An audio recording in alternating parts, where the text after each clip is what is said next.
You do have 25 minutes to the top of the hour. Thank you so much for being with us here in Morning at NTV. We start off with the discussions for the day.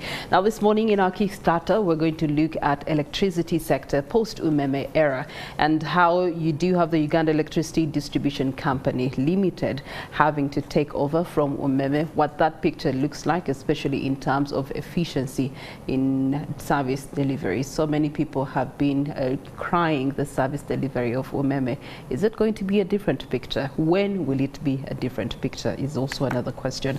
But of course, we do have the public relations officer with us here to give us a picture and to encourage us as Ugandans that service efficiency is going to be smooth as you do have the takeover happening. The backbone of it being that Umeme's 20 years concession ends in March 2025, and you do have the Uganda Electricity Distribution Company Limited taking over of the distribution mandate, which is in line with the government's decision not to renew any expiring distribution license held by a private company.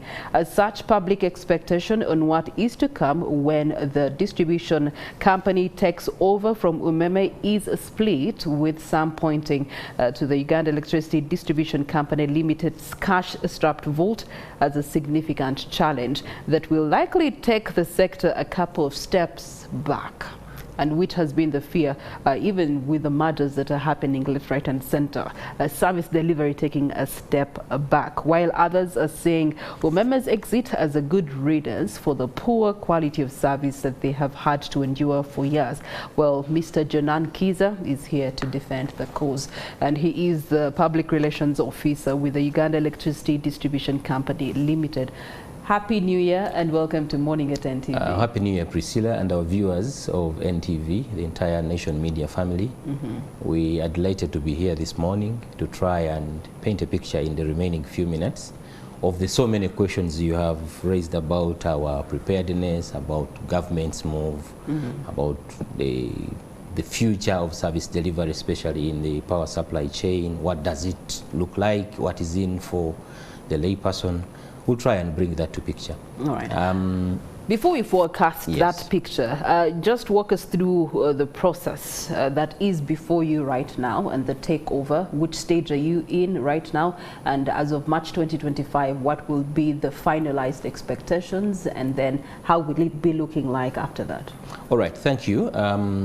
We are at the tail end of the transition. Actually, if you look at the concession agreement that we have with Umeme, it comes to a closure on 28th of February this month, and then we'll enter into that 1 month window of transition, but contractually their contract terminates on 28th. And all activities right now that we are having as an institution are in line with the lease and assignment agreement that we have with Umeme. And to be specific, currently what is going on is we are undertaking recruitments. We ran an advert, an internal advert, which was restricted to both Umeme and UEDCL on 2nd of January, and it closed on 20th. So from 20th onwards up to now, we have been undertaking different recruitments of different hierarchies of the expanded mandate that we are carrying on. As I speak right now on TV, we are done with recruiting the senior management team entirely. About 18 of them are already officially appointed, and now we are commencing with the 3rd tier of managers that is starting from next week. So to really give you a picture that the recruitment exercise is the tail end of the roadmap that we drafted about 2 years ago in preparation of the takeover from Umeme. Several other activities have already been executed, including really preparing in terms of human resource, preparing logistics, preparing finances, which you have actually been raising your worries to, preparing systems. In terms of systems, how do we manage systems? How do we fulfill the 2 objectives of government of ensuring that, first of all, there is a seamless transfer, and I'm sure, Priscilla, you have not heard any noise coming from there, and yet a lot has actually been going on in terms of managing people and also people emotions. We considered the people pillar as a very, very great concern, and we have been treating it with utmost care because we know what it means. We are dealing with livelihoods. You'll also appreciate that on the side of government, what we are looking at is the person who is consuming electricity should not even be able to know on 1st of April that actually Umeme has gone. They should not tell that difference. So among many others, really, government is purposed in ensuring that we have seamless transfer, that there is uninterrupted supply on the end user, but also that there is improved quality of service for you who is consuming the energy for both industrial and domestic use. So that is what, in brief, we are doing. And I know for lack of a better time, I would have walked you through the journey of almost 157 activities that we have held. In terms of preparedness, when government made the declaration not to renew Umeme's contract, we started putting ourselves to order right from the policy level. We had the interministerial committee, which is chaired by our minister, Honorable Dr.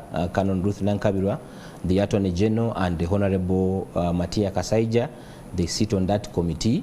And then we had a technical committee, which has been overseeing this transaction, chaired by our permanent secretary, Engineer Irene Bateve. It's called the Joint Technical Committee. And then the one which has actually been doing the actual operations was termed as the Retransfer Coordination Committee, where we had both Umeme, UEDCL, sector players like generation, transmission, the Office of the Attorney General, and many others coming on board to try and prepare, because the exit of Umeme has branches in so many other segments in the electricity supply chain.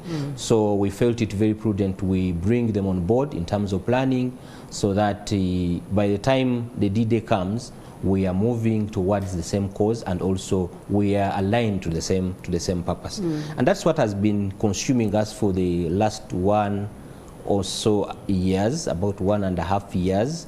We have been in the boardrooms trying to prepare, and I know what will eventually happen on 1st April. It won't be Fool's Day. On 31st of December. Oh, we might be shocked. We may be fooled with no power, 6 to 12 hours, and you're like, okay. Not at all. How I wish we had the choice of changing that day, and we begin on probably any other day. But that's the coincidences within the agreements that we signed. For a person viewing us tonight and basically getting this discussion for the first time, I just want to give Ugandans assurance that what we are going to witness on 1st has not just happened today. It's like the sportsman who has just left the stage here. A person can go on loan in another team. It doesn't mean he has actually ceded to exist, to be a member of the main team. That's exactly what is happening to Umeme, for really lack of a better technical description of what is going on. We loaned our assets to Umeme for a period of 20 years, from 2005, and on 28th of February, that contract is coming to a natural end. So it is really nothing to worry. The assets belong to government of Uganda, they belong to UEDCL, and they are returning. It's a landlord-tenant relationship. Okay. Time comes and you re-own your assets. Let's make reference to that relationship. How beneficial has it been to the government, and what are the milestones that have actually been achieved as per what was agreed on when you were entering into bed with Umeme? Okay, first and foremost, the person who has been here for about 30 years, you will tell that we had a challenge. From 2001 up to 2005, government opened space for the private sector participation after we disbanded the Uganda Electricity Board. So 3 successor companies were formed: UEDCL, UETCL, and UEDCL. Because we had urgency in attracting foreign investments and also attracting foreign capital, generation assets and distribution assets were concessioned out. That time we had only one power plant, which is, I think, Owen Falls Dam, now currently the Nalubari hydropower plant.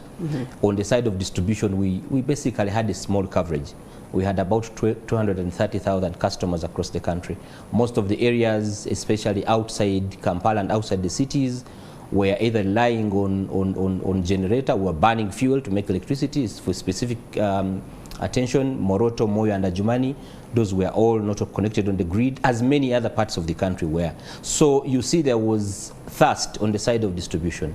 And one of the reasons why we had that urgency of opening up space for the private players to come in, because they could get capital a little quickly compared to government. When you look at the economy in the early 2000s and compared to today, the person viewing us will really appreciate that government has made mileage. And to really answer you specifically, what were we curing and what have we achieved? Energy losses at the time in 2005, when Umeme came here, were about 30%. Today you're talking about 16.9, you're talking about, on our side, as UEDCL, we are slating between 17 and 17.1, and moreover operating in the deep rural areas. When it comes to collection of money, those days it was hard, Priscilla. You're talking about somebody coming to read a meter, they come back when you have actually closed your house, they have to chase you for you to pay. That is all gone. Today you have Yaka. You can only buy the energy that you can afford, your pocket can sustain. So you see that cushion that Umeme brought in this space in 20 years to move us from the post-paid environment to the prepaid environment where energy losses can actually be managed on the side of the end user. Talking about aspects of efficiency, so much has changed over the years.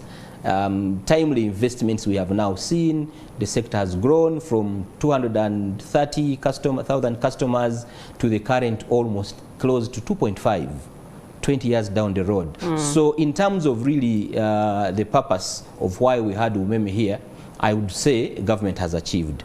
But also very important for our viewer to appreciate that even at that time when Umeme came here, the saturation of power lines across the country was at a small percentage. The grid was not entirely spread across the country. Today it's a different thing. You have been seeing government programs coming through the side of the Ministry of Energy and AREA. Entirely you talk about the grid saturation close to about 60% today, which was not the case at the time. So even consumption of energy has improved. When you look at the number, in terms of kilowatt hours, the other day I was reading the National Development Plan, and in the financial year 2016-2017, our per capita consumption has moved from 100 now to the current 218. So Ugandans are now consuming energy. But also most importantly, when you look at the space of the private sector in the sector. We had one dam that was Nalubale and Kira. Today government is even boasting of its own dams, Karuma, Isimba, Nalubale and Kira, but also with a myriad of other IPPs, independent power producers, who are up almost to 47%. In terms of installed capacity, by that time we were between 457, 453. Now you're talking of 2,050 megawatts of installed energy. So really, to really speak to you, it's been really hard work, not necessarily saying it's because of Umeme alone, but also the efficiency at the distribution point. Ugandans need to appreciate that at the distribution point is where you convert electrons into money. It's a point where the real cash comes from. So, and for people who are watching us, in this cash is where you have the benefits of the other components of the two supply chain, that's generation and transmission. But also, I think it's time, Priscilla. 20 years down the road, even if you have a son, constitutionally has become a man. UEDCL is 23 and 8 months old from 2001. So that is to say it has now become, yes, a, man, has become a man able to take back responsibility. But also the economy has grown. If you look at the economy in the early 2000s and the urgent requirements government had, you realize that now we are in a better shape to take on our responsibility. But also, very important for our viewer to also appreciate, in the early 2000s, there were reforms, what we call the first energy reforms, that saw government opening space for the private sector, and also many other players in different sectors, different service sectors. But today we are also seeing in the second generation reforms, government is trying to actually bring back the service industry back to itself. We have seen it at generation. ESCOM went back. I don't think, Priscilla, you noticed even a single day that power was off. Power has been generated from last year. We noticed, Mr. Kiza, we noticed we've been having some power blackouts that were rather abnormal. You're thinking, guys, I thought we had moved away from this. Anyway, moving away from that defense, it begs the question, yes, you have referred to the UEDCL as now a young and able man to take back a responsibility of their core mandate. But then you mentioned some things that, of course, Umeme has been doing or had the liberty to do as a private company, and begs the question, how swiftly is the government side able to do those very same things and perform at optimum as Umeme has been performing? You have talked about capital acquisition quickness. Is that something on the side of government that is able to actually continue smoothness, very smooth, given the fact that now we are seeing a lot of ministries having to defend their budget frameworks in Parliament right now, and they're asking, wait, but we did the merger so as we reduce costs. Now, if you're saying that you need this much money to do the energy costing, the distribution, the grid distribution and circulation across the country, what is the preparedness of the distribution company? I must say we are well prepared as a private public company. Our viewers need to appreciate that UEDCL does not draw money from the consolidated fund. We make money and we invest money. We are not a burden, because one of the really great pains that we had in the early 2000s was there was burden of the sector on the fiscal side. We were drawing a lot of money from the consolidated fund to invest in the sector. Today it's not the case.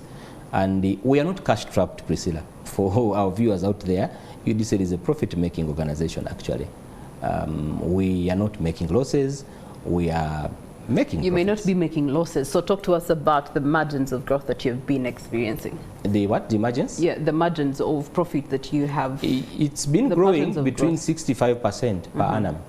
And I think this is really good compared to the constituents where UEDCL operates, because we operate in the deep rural areas, not in the cosmopolitan and the urban centers where you have seen Umeme. And of course that has an economic justification why UEDCL was operating in the rural areas and Umeme operating in the urban centers. It's an issue of economics. The other one is a private investor. UEDCL is a government company, different goals altogether, profit driven, we are service driven. So preparedness, yes, we are prepared financially, and the person viewing us is government had this in mind, that at one point this responsibility is going to come back to us. Our shareholder is Minister of Finance, by the way. We have two shareholders, Minister of Energy and Minister of Finance. So if you have the shareholder as a Minister of Finance, I don't think you can be cash trapped. But to give you assurance, especially on acquiring money to invest, UEDCL is in a position as a public-private company to actually borrow money and invest. And that is actually being done. On the side of government, fast-tracked, we shall have investments doubled from what we have been receiving in the last 20 years. Umeme has been investing approximately about $34 million per year. And government is coming with a punch to double this money, to actually invest twice. Umeme has been investing. Why? Of course, we appreciate that there is thirst. There is thirst on the side of the distribution segment. Urban centers are growing. Demand and load centers are growing every day. Industries are coming on board. So we don't want to reach a situation where we cannot efficiently give you a service. That's why you are seeing we are doubling the investment to what Umeme has been doing here. The money is very available. We have the money. And also, even in terms of resources, a person viewing us will appreciate that this is not the first transition UEDCL is undertaking. We have undertaken 5 transitions of the different small companies that were in the power distribution space. Fadisalt Engineering Services 2017, Bundibujo Energy Cooperative Society 2021, Kiegegwa Rural Energy Cooperative Society 2024, Kilembe Investments Limited 2024, PACMEX. For some of the people who are viewing us from these areas, they will appreciate and how much government has actually changed in these places. To give you confidence that this is just it's coming on top of the other transitions that have happened, and the way we have handled the other transitions is not any different script from what we are actually doing right now in terms of preparation of materials. Today, government has already equipped us with even energy meters. They are already in stock for 1st April 2025. That a person who applied for power under maybe a government scheme, on the first day of operations, we shall commence with connecting people to add them on the grid. Okay. So in terms of capital, Priscilla and our viewers, relax, we have the money. All right, still looking around transition, Mr. Kiza, you've talked about investments, and Umeme had shareholders, public shareholders, and they've been worried now. They've been doing well, getting some good money on their investment. It begs the question for the distribution company, are you picking that up, and how are you going to ably and effectively continue having people invest their money in your company and then be able to get rewarded accordingly? Two things. There are two things, very critical things you raise. Number one, we are not carrying on liabilities and profits of Umeme as government. What we are returning to ourselves are the assets that we handed over to Umeme in 2005. Okay. When it comes to their shareholding, of course, any undertaking has time. The people who are investing in Umeme absolutely knew that this contract was 20 years. Of course renewable. And now if it has not been renewed, they also had the two fates known to them, that government can renew, government can fail to renew. And there are remedies to that effect on the side of the shareholders. They know what they will do with that. I really don't want to divulge so much in what will happen to their shareholders. But in terms of government opening space for private participation, I think it's a discussion that is ongoing. For now, what government is really concentrating is to ensure that there is a seamless transfer of the assets, and also we ensure that Umeme's buyout amount is paid in time and they are able to go without any actions on government, on the side of government. The other discussion of ensuring private participation is what is actually being guided by our ministry. We are watching. For us, we are open. Okay. And in terms of also private participation, UEDCL has also been open to private participation. We have been having contract schemes. We have supplies. Really, we are open generally, I would really say. Okay. So it's not something that we are discussing now. The other very critical aspect that we are also considering as a matter of urgency is getting listed. But you see, it's a process that cannot be combined with this transition. Okay. So we are looking at that in the coming future, post-Umeme, to see how far we can leverage on the side of the Capital Markets Authority to get our company listed, so that we attract very fine investors who are actually also sure of where they are putting their monies. All right, when we return, Mr. Keys and I will be also looking into the 3 years and 100% by 2030 target, which is in line with the vision 2040 of the National Development Plan 3 in terms of electrification strategy, right after this break.